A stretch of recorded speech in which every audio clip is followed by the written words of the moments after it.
தனுசு ராசிக்காரர்களை பொறுத்த வரைக்குமே இன்னை நாள் வரைக்குமே இவர்கள் அன்புக்காக ரொம்ப இயங்கக்கூடிய ஒரு நபர்கள். இவங்க பயங்கரமா மத்தவங்க மேல அன்பு காமிப்பாங்க. தன்னுடைய வீட்டுல இருக்கக்கூடிய அப்பா மேலாம் ரொம்ப அன்பு காமிப்பாங்க.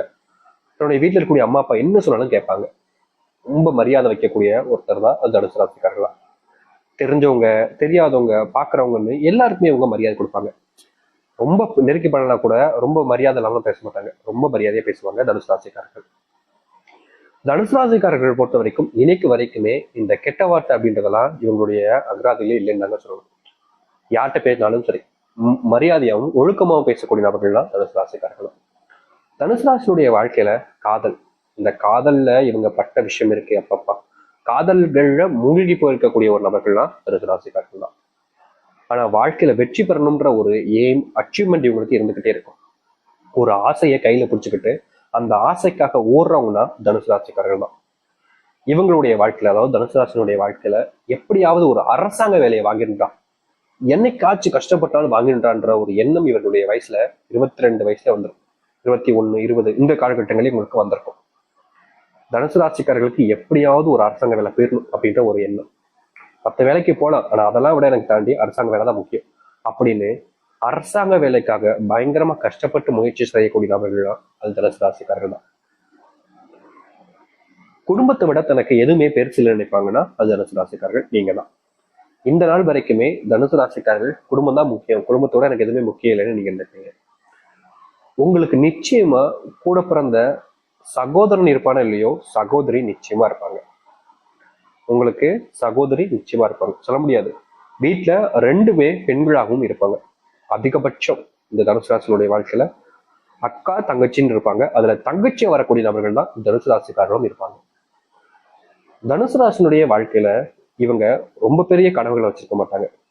ஒரு அரசாங்க வேலை, ஒரு சின்னதா வீடு, அம்மா அப்பாவோட சேர்ந்து வாழணும், ஒரு ஒரு நல்ல வாழ்க்கை, கணவனோட சேர்ந்து வாழக்கூடிய வாழ்க்கை, ஒரு மனைவியோட சேர்ந்து வாழக்கூடிய ஒரு வாழ்க்கை, இப்படின்னு தான் அதிகமா யோசிப்பாங்க இந்த தனுசு ராசிக்காரர்கள். சின்ன சின்ன ஆசைகளை வாழ்க்கையை வச்சிருப்பாங்க. ஆனா இவங்களுடைய வாழ்க்கையில் இதெல்லாம் இப்ப புதுக்கி இவங்க சைட்ல இருந்து நடக்கக்கூடிய விஷயம். ஆனா இவங்களுக்கு மத்தவங்க பண்ணக்கூடிய விஷயம் என்ன தெரியுமாங்க இருக்கு. அதாவது ஒரு நிமிஷத்துல சொல்றேன், சில விஷயங்களை தெரிஞ்சுக்கோங்க. அதுக்கப்புறமா உங்களுடைய வாழ்க்கையில இனி வரக்கூடிய காலங்கள் எப்படி இருக்குன்றத நான் சொல்றேன், இப்போ உங்களுக்கு புரியும். தனுசு ராசினுடைய வாழ்க்கையில முதல் விஷயம், இவர்களுடைய வாழ்க்கையில நிச்சயமா தனுசு ராசிக்காரர்களுக்கு இந்த காதல் அப்படின்ற ஒரு விஷயம்ங்கிறது 2 காதல் கட்டாயமா இருக்கும். 2 காதல் கட்டாயமா இருக்கும். அது முதல் காதல்ல நிச்சயம் தோல்விகள். அதுவும் எப்படி சொல்றோம்னா, நீங்க ஏமாற்றப்பட்டிருப்பீங்க. அந்த ஒரு பையனா இருக்கலாம், இல்ல பெண்ணா இருக்கலாம். உங்களுடைய வாழ்க்கையில நீங்க யாரை விரும்புனீங்களோ, யார் மேல பயங்கரமா அன்பையும் காதலையும் வச்சீங்களோ அவர்கள் உங்களை ஏமாத்திட்டு போயிடுவாங்க. 2வது காதல்ல இது கொஞ்சம் தப்பான விஷயம்தான். ஆனா இதுதான் உங்களுடைய வாழ்க்கையில நடந்திருக்கு. அதாவது முதல் காதல்ல அவங்க ஏமாத்திட்டு போனாங்க, 2வது காதல்ல நீங்க அவங்கள ஏமாத்திட்டீங்கன்னு சொல்ல முடியாது. இதற்கு முக்கியமான ஒரு விஷயம் இருக்குதுங்க. இந்த தனுசு ராசிக்காரர்கள் அந்த காதலை வேணாம் அப்படின்னு முடிவு வச்சதுக்கு முக்கியமான காரணம் அவருடைய குடும்பம். நான் தான் முதலே சொன்னோம்ல, குடும்பத்தை விட தனுசு ராசிக்காரர்களுக்கு பெருசா எதுவுமே கிடையாது. எந்த ஒரு விஷயம் நடந்தாலும் சரி, எனக்கு குடும்பம் தான் முக்கியம், குடும்பத்தோட எனக்கு என்ன பெருசு அப்படின்ற மாதிரி இந்த நாள் வரைக்குமே குடும்பத்து மேல பயங்கரமான அன்பையும் காதலையும் வச்சிருப்பாங்க இவங்க. நீ வைக்க காதல் என்னடா, எனக்கு என் குடும்பம் இத்தனை வருஷமா எங்க அப்பா அம்மா வளர்த்துருக்காங்க, அவங்கள விட்டு நான் அவங்க கூட வருவேனா அப்படின்ற மாதிரிதான். ஆணும் சரி பெண்ணும் சரி, காதல் விவகாரங்கள்ல குடும்பத்துக்காக 2வது ஒரு காதலை ஏமாத்துறது இவங்கதான். உண்மைதானே? உண்மையா சொல்லுங்க, உங்களுடைய குடும்பத்துக்காக நீங்க ஏமாத்துனீங்க. முதல் காதல்ல நீங்க அவங்கள ஏமாத்தல, அவங்களே ஏமாத்திட்டாங்க. 2வதுல நீங்க தான் ஏமாத்துனீங்க. அதுதான் உண்மையான ஒரு விஷயம் கூட. சரி, இது ஒரு விஷயமா இருந்தாலும் இந்த நாள் வரைக்குமே இந்த காதல் விஷயம் விட்டுருங்க. இவர்கள் வேலைக்கு போகக்கூடிய இடங்கள் அப்படின்றது இருக்கு பாத்தீங்களா. முதலெல்லாம் இவங்க வேலைக்கு போகும்போது ரொம்ப குறைவான சம்பளத்திலாங்க வேலைக்கு போறாங்க இந்த தனுசு ராசிக்காரர்கள். எவ்வளவுன்னு சொன்னா நீங்களே ஆச்சரியப்படுவீங்க. அதிகப்படியான நேரங்கள் வேலை பார்ப்பாங்க. ஆனா சம்பளம்ன்றது 6000 ரூபாயில இருந்து 8000 ரூபாய்க்குள்ளதாங்க இருக்கும். இப்ப கூட சில காலங்களாகவே இவருடைய சம்பளம் இப்படிதான் இருந்துச்சு. இப்படிப்பட்ட ஒரு வாழ்க்கையில நரக வாழ்க்கையில வந்து சிக்கிக்கிட்டமேனே யோசிக்காத நாட்களே கிடையாது இந்த தனுசு ராசிக்காரர்கள். தனுசு ராசினுடைய வாழ்க்கையில இது மிகப்பெரிய கஷ்டம் தான். ஆனா என்னங்க பண்றது, அப்படிப்பட்ட ஒரு வாழ்க்கையில நீங்க மாட்டிக்கிட்டீங்க. அது மட்டும் இல்லைங்க, இந்த தனுசு ராசினுடைய வாழ்க்கையில இந்த நிமிஷம் வரைக்குமே இவர்கள் பொய் பேசுறதோ இல்ல எப்படி சொல்றதுன்னா மற்றவங்களுடைய வாழ்க்கையில் நடக்கக்கூடிய விஷயங்களை தெரிஞ்சுக்கிறதோ அப்படின்லாம் எதுவுமே பண்ண மாட்டாங்க. தான் உண்டு, தான் குடும்பம் உண்டு, தான் குடும்பத்துக்காக என்ன செய்யணுன்றது மட்டுமே யோசிப்பாங்க. பல நாட்களுடைய கனவாக இருக்கக்கூடிய ஒரு விஷயம்னா சொந்தமா ஒரு வீடு கட்டணும் சாமி, எங்க அப்பா அம்மா அதுல வச்சுக்கணும் அப்படின்னு ஆசைப்படுவாங்க. தனுசு ராசினுடைய வாழ்க்கையில குடும்பத்தை விட்டுட்டு சொந்தக்காரர்கள் மேலேயே பாசத்தையும் மரியாதையும் அதிகமா வச்சிருப்பாங்க. இவங்க மேல எல்லாருக்குமே அன்பு காமிப்பாங்கங்க. தனுசு ராசிக்காரர்களுக்கு எப்படி சொல்றதுன்னா, மத்தவங்க கிட்ட இருந்து கிடைக்கக்கூடிய அன்பு இருக்குல்ல, அது கொஞ்சம் அதிகம் தான். அதிகப்படிய நபர்கள் இவர்கள் மேல அன்பு காமிப்பாங்க. என்னதான் இவர்கள் மேல அன்பை காமிச்சாலும் தேவைப்படும் போது, ஒரு உதவின்னு வரும்போது அந்த நேரத்துல கண்டுக்காம விட்டுட்டு போயிடுவாங்க. அதுதான் இவருடைய வாழ்க்கையில மிகப்பெரிய பிரச்சனை இப்போ வரைக்கும். சரி, இந்த வாழ்க்கையில இது நாள் வரைக்கும் இந்த தனுசு ராசிக்காரர்கள் எப்படி வாழ்ந்தாங்கன்றதை நம்ம பார்த்துட்டோம். இனி எப்படி வாழ்க்கை மாறப்போகுது, எப்படிப்பட்ட வாழ்க்கையில நீங்க வாழ போறீங்கன்றது தெரிஞ்சுக்கணும்ல. ஆசை இருக்கா இல்லையாங்க? இருக்குதுல்ல, சொல்றேன் கேளுங்க. இப்ப வரைக்கும் நான் சொன்ன விஷயங்கள் உண்மையா இருந்துச்சுன்னா வீடியோக்கு கண்டிப்பா லைக் பண்ணுங்க. புதிய பார்வையை பார்க்கறீங்கன்னா மறக்காம சப்ஸ்கிரைப் பண்ணிக்கோங்க. உங்களுடைய நண்பர்கள் எல்லாருக்கும் ஷேர் பண்ணுங்க. சரி, தனுசு ராசிக்கார நண்பர்களே, முதலாவது உங்களுடைய வாழ்க்கையில நீங்க பல வருஷங்களாக கனவு கண்ட ஒரு விஷயம், அரசாங்க வேலை உங்களுக்கு கிடைக்க போகுதுங்க. இவ்வளவு நாட்களாக இந்த நாட்கள் வரைக்கும் சாப்பிடாம தூங்காம படிப்புல இந்த இவர்கள் ரொம்பவே படிப்பாளின்னு சொல்லலாங்க. தனுசு ராசிக்காரர்கள் கொஞ்சம் அதிகமாவே நல்லாவே படிப்பாங்க. மற்றவங்களை மாதிரிலாம் ரொம்ப முக்கிய படிக்காம ஓரளவுக்கு நல்லா படிக்கக்கூடியவர்கள் தான். இப்படிப்பட்ட தனுசு ராசினுடைய வாழ்க்கையில கண்டிப்பாக இனி வரக்கூடிய காலங்களில் இவர்கள் அரசாங்க வேலைக்கு நிச்சயம் செல்வார்கள். அது மட்டும் இல்லைங்க, தனுசு ராசினுடைய வாழ்க்கையில அரசாங்க வேலை கிடைப்பதோடு இவர்களுடைய பல நாட்கள் கனவாக இருக்கக்கூடியது சொந்தமா வீடு கட்டக்கூடிய வாய்ப்புகள் என்பது உண்டாகும். சொந்தமா வீடு கட்டக்கூடிய வாய்ப்புகள் என்பது இருக்குது. அதோடு சேர்த்து நீங்க ரொம்ப நாட்களாகவே ஆசைப்பட்டு இருக்கக்கூடியது, நீங்க ஆசைப்படுறத விட உங்களுடைய பெற்றோர்கள் ஆசைப்படுறது திருமணம். உங்களுக்கான திருமணம் அது கட்டாயமா நடக்கும்.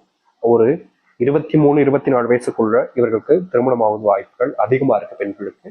ஆண்களுக்கு 29க்குள்ள முடிஞ்சிடும். அதை தாண்டிச்சு உங்களுக்கு இப்போ அப்படின்ற போது இன்னும் குறுகிய காலங்கள்ல நடக்கும். ஆனா அதற்கு கொஞ்சம் நீங்க சில மாற்றங்கள் செய்ய வேண்டியது இருக்கு. அது என்னன்றதை கடைசியில் சொல்றேன், தெரிஞ்சுக்கோங்க. சரிங்களா? சரி, தனுசு ராசினுடைய வாழ்க்கையில இப்போ இந்த விஷயங்கள் நடக்க போகுதுன்றதை நம்ம சொல்லிட்டோம். அதுக்கப்புறமா உங்களுடைய வாழ்க்கையில நடக்கும்ன்ற பயமும் கேள்வியும் இருக்குதுல்ல, அதையும் தெரிஞ்சுக்கோங்க. இவர்களுடைய வாழ்க்கையில அடுத்து நடக்க போறது அப்படின்னா அது வேற ஒண்ணும் இல்லைங்க, இவர்களுடைய கனவு வாழ்க்கையாக இருக்கக்கூடிய ஒண்ணு. அது என்னன்னா, ஒரு குழந்தை வேணும் சாமி. திருமணம்லாம் ஆயிடுச்சு, குழந்தை இல்லைன்றதுனால என்ன எல்லா இடத்துலயுமே ஒரு மாதிரி பேசுறாங்க சாமி. பொண்ணா பிறந்தது தப்பா போச்சு, பையனா பிறந்தது தப்பா போச்சு அப்படின்ற மாதிரி 2 நபர்களுமே ஏன்டா பிறந்தோன்ற மாதிரி யோசிப்பாங்க. அப்படிப்பட்ட ஒரு விஷயம் மாறக்கூடிய காலங்கள் தான் இனி வரக்கூடிய காலங்கள் இருக்க போகுது. இதற்கு முன்பு உங்களுடைய வாழ்க்கையில எந்த ஒரு மாற்றங்களும் நடக்கல, ஆனா இனி அது நடக்கும். உங்க வாழ்க்கையில பிரச்சனையாக இருக்கக்கூடிய விஷயங்கள் உச்சி அடையும். நீங்க இது நாள் வரைக்கும் வேலை பண்ற இடத்துல ஒரு சம்பள உயர்வு என்பது கிடைக்கும். அது அரசாங்க வேலையா இருக்கலாம், இல்ல இப்பதான் அரசாங்க வேலைக்கு போயிருக்கீங்க, இல்ல ஏன்னா இந்த வேலைன்றது அரசாங்க வேலைன்றது இவர்களுக்கு கிடைக்கக்கூடிய காலம் எந்த வயசுல இருக்கும்னா 23 இல்ல 22க்குள்ளே இருக்கும். அப்படி கிடைக்கவில்லை என்றால் கொஞ்சம் காலதாமம் தேவைப்படும். அதை நீங்க பொறுத்துக்க வேண்டியது கட்டாயமாக இருக்கும். சரிங்களா? இந்த நாள் வரைக்குமே இவர்களுடைய வாழ்க்கையில, தனுசு ராசியுடைய வாழ்க்கையில பெரிய பிரச்சனையாக இருந்தது என்னன்னா, இவங்களுடைய வாழ்க்கையில இவங்களுக்கு பிடிச்சவங்களையும் சரி இவங்களுக்கு பிடிச்சதையும் சரி அதிகமா இழந்துருவாங்கங்க. இவங்க ஒருத்தவங்க மேல அன்பு வச்சாலும் சரி, இல்லை ஒருத்தவங்க மேல பயங்கரமா பாசம் வச்சு அவங்களுக்காக வாழ்ந்தாலும் சரி, எது வேணும்னு ரொம்ப ஆசைப்படுறாங்களோ கடைசியில இவர்களுக்கு அது கிடைக்காமலே போயிடும். இது எனக்கு வேணும், இது எனக்கு வேணும்னு நிறைய ஆசைப்படுவாங்க, கஷ்டப்படுவாங்க, அதற்கு பயங்கரமா முயற்சியும் எடுப்பாங்க. ஆனா கடைசியில் என்ன நடக்குன்னா இவங்களுக்கு அந்த ஒரு விஷயம் கிடைக்காமலே போயிடும். இந்த நாள் வரைக்குமே இவர்களுக்கு எப்படிப்பட்ட ஒரு பிரச்சனைன்றது இருந்துச்சு, அப்படிப்பட்ட பிரச்சனைகள் தீரக்கூடிய காலங்களாக இனி வரக்கூடிய காலங்கள் இருக்க போகுது. நீங்க இதுநாள் வரைக்கும் எந்த ஒரு விஷயத்த மிகப்பெரிய கவலையாகவும் பிரச்சனையாகவும் பார்த்தீங்களோ அப்படிப்பட்ட பிரச்சனைகள் நீங்கக்கூடிய காலங்கள் என்பது இனி வரக்கூடிய காலங்கள் இருக்கும். பெருசா எந்த ஒரு விஷயத்தையும் நினைச்சு நீங்க இனி வருத்தப்பட வேண்டாம், கவலையும் பட வேண்டாம். தைரியமா இருங்க, நம்பிக்கையோட இருங்க. தனுசு ராசினுடைய வாழ்க்கையில நல்லதே நீ நடக்க ஆரம்பிக்கும்.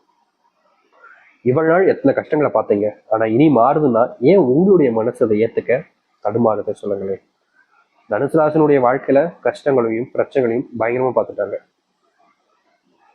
ஆனா இனி நல்லது நடக்கும்ன்ற போது உங்க வாழ்க்கைக்கு நீங்க இந்த ஒரு விஷயத்த பண்ணாம வேற யார் பண்ண போறோம்? மனசுக்குள்ள தைரியத்தை வளவலைங்க.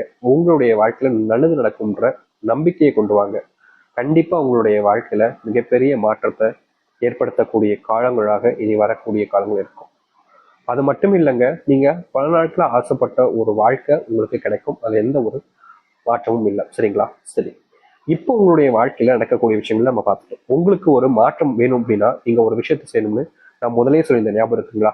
ஞாபகம் இருந்துச்சுன்ற போது பிரச்சனை இல்லை, ஞாபகம் இல்லாதவங்களுக்கு நான் சொல்றேன். விருப்பப்படுறவங்க இதை பண்ணலாம், தப்பே கிடையாது. சரி, முதல்ல நட்சத்திரங்கள் என்னன்னு தெரிஞ்சுக்கலாமா?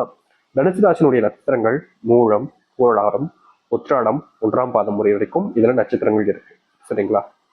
உங்களுடைய வாழ்க்கையில நீங்க இந்த ஒரு பரிகாரத்தை தாராளமும் முழு மனசோட செஞ்சீங்க அப்படின்னா வாழ்க்கையினுடைய மிகப்பெரிய மாற்றத்தை இது உங்களுடைய வாழ்க்கையில ஏற்படுத்தி கொடுக்கும். அப்படி என்ன பரிகாரம்னு பாத்தீங்கன்னா 2 விதமான பரிகாரம் கூட வச்சுக்கலாம், இல்ல ஒன்று கூட வச்சுக்கலாம்.